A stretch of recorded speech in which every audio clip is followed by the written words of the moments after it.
Kingsburg, California. My name is Jeff Yalden. I'm the author of Your Life Matters. I'm also the author of a new book that's coming out, Suicide, the Forever Decision. Don't be left asking questions. I'm also a youth motivational speaker. I'm a celebrity teen and family life coach. I specialize in teen depression and mental health with teenagers and teen suicide. I'm also the founder of the bracelet, Take Time to Think. I've been contacted by a couple people in your community asking what I can do to help the community, the families, the students, the teachers. I know everybody's all up in arms, asking so many questions. Unfortunately, many of these questions that we ask may never really go answered. That's one of the challenges with suicide. Before I say anything, I want to offer my sincere apologies, my prayers, and my thoughts to the families.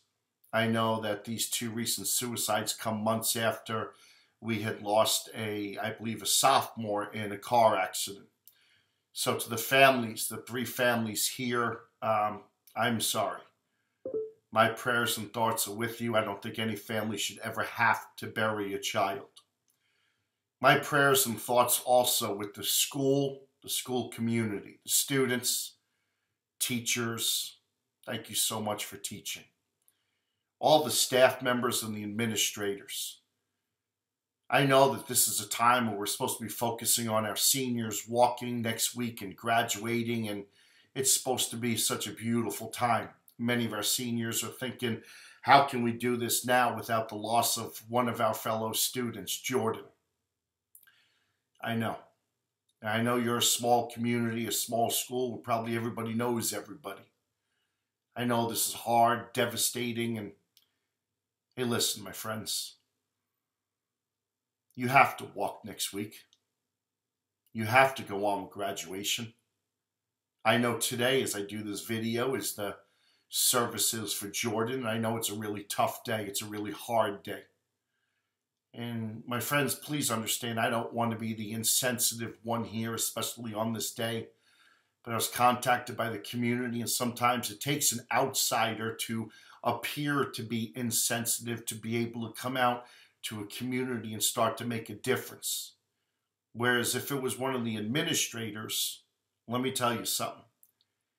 The administrator can stand in front of the whole student body and say, listen, we need to move on.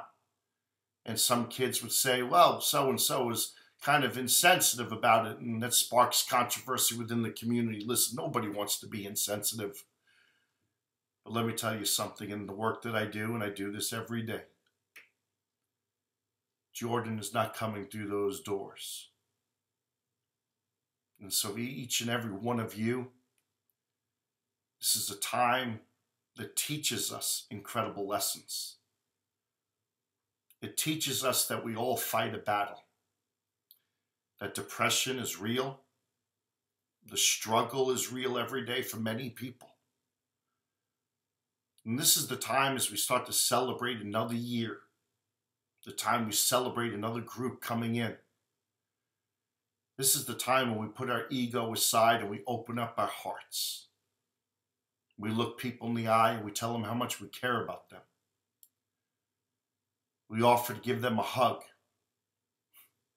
Wouldn't it be great if we hugged more and judged less? Let me tell you something. If you chose to give someone a hug, that means you've chosen to maybe get to know that person. When you get to know that person, you'll understand the struggle is real. You might even be wanting to give them a second hug. This is the time when you as seniors, you look at each other, you shake each other's hands, and you say, it's been real. Now we're on to bigger and better things. And what I hope you do is you remember this fine young man, good-looking boy, Jordan, as was Sonny.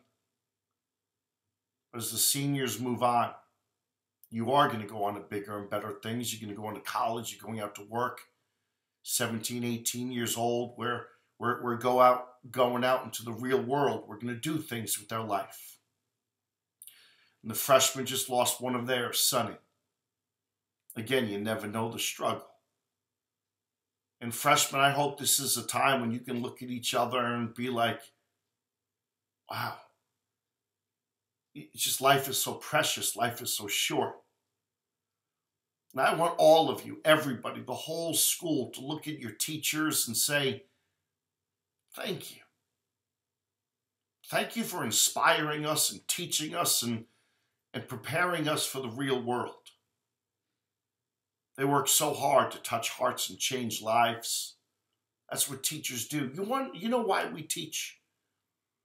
One of the reasons that we teach is because we as teachers, we want you to see in you what we see in you. And young people, I know the speed of hurt today for a teenager is almost as fast as turning on a light bulb. But here's what I want to say to you. We all struggle. Look at me.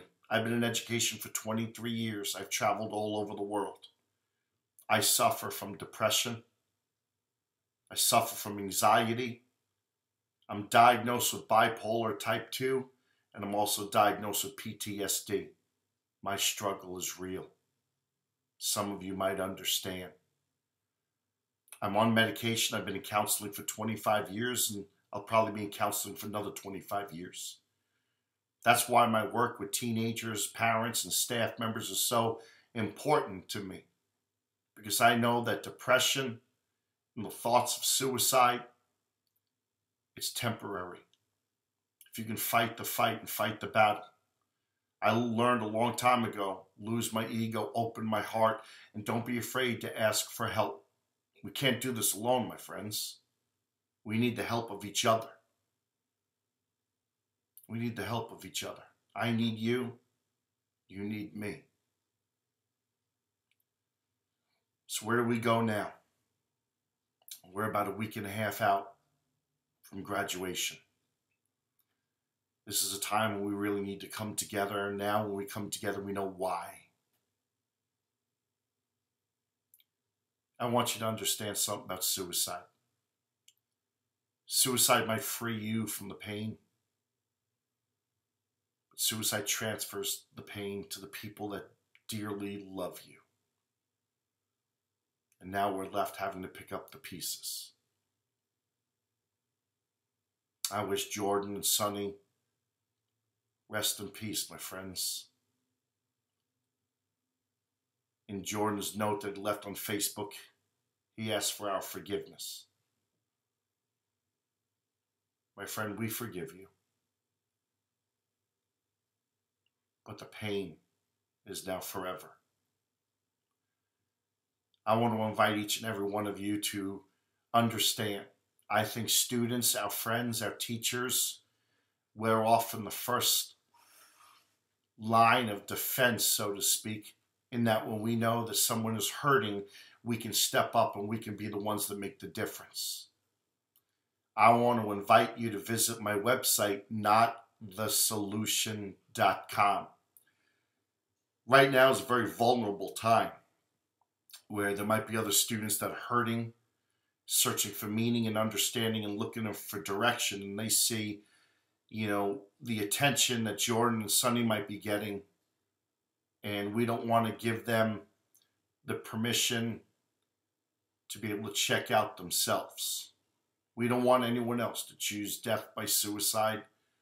And to anybody that might be thinking about it, let me reach out to you right now and say, talk to somebody. Because what you are dealing with is temporary. And if you open your heart, it will get better. It'll get better in a couple days. It might take a week. I've been suicidal twice, when I was 16 and 21 years old. And I think now at the incredible life I live at 44 years old and the lives that I'm able to impact and save, I'll tell you what, I'm so glad I struggled. I'm so glad I had to go through what I had to go through. I want you to struggle, because nothing good in life is ever rewarded without a struggle that we've first been through. So to my friends at Kingsburg High School, all the students, take a deep breath. Pick up your head. Spend time with friends and family and close ones during the next week and a half. That's important. And understand that we all grieve at a different pace. Neither is right or wrong. If you want to get angry, it's okay to get angry. If you want to punch something, listen, go punch a pillow. Don't punch a wall. Don't punch something hard. It's kind of like this bracelet that I wear. Take time to think. Yell and scream in the pillow. Cry in that pillow. Don't hurt yourself. Don't hurt anybody else. Give your friends a hug. It's okay to be silent. It's okay to be quiet. It's okay to reflect. It's okay that some of us think of suicide, but when it's not okay is when we start self-harming ourselves, or if we start thinking about harming other people. If that's the case, reach out for help. Visit my page, notthesolution.com, and I hope that'll put a couple minutes of time in between a thought and an impulsive decision. Mental health is real, my friends. In the event that I get to come out and share my message with the teenagers, the school teachers, and the community, I hope I get to meet every single one of you. I might look like the person your parents tell you not to talk to, but I guarantee you, under this facade is a loving and caring man that has many hugs to give. My last words to each and every one of you. If I don't get to come out there, I just want you to know this. We will be okay. Life will go on. We will always remember. But let this be a moment where we learn. Let this moment be something that teaches us to love. And let this be a moment that really teaches us to live. Not alone, but with the help of our friends, our family, and when we need professionals, we go to them. God bless each and every one of you. To the families, my prayers and thoughts are with you. Teachers and staff members, thank you, my friends. Teenagers, it's going to be okay, my friends. You gave me reason to live.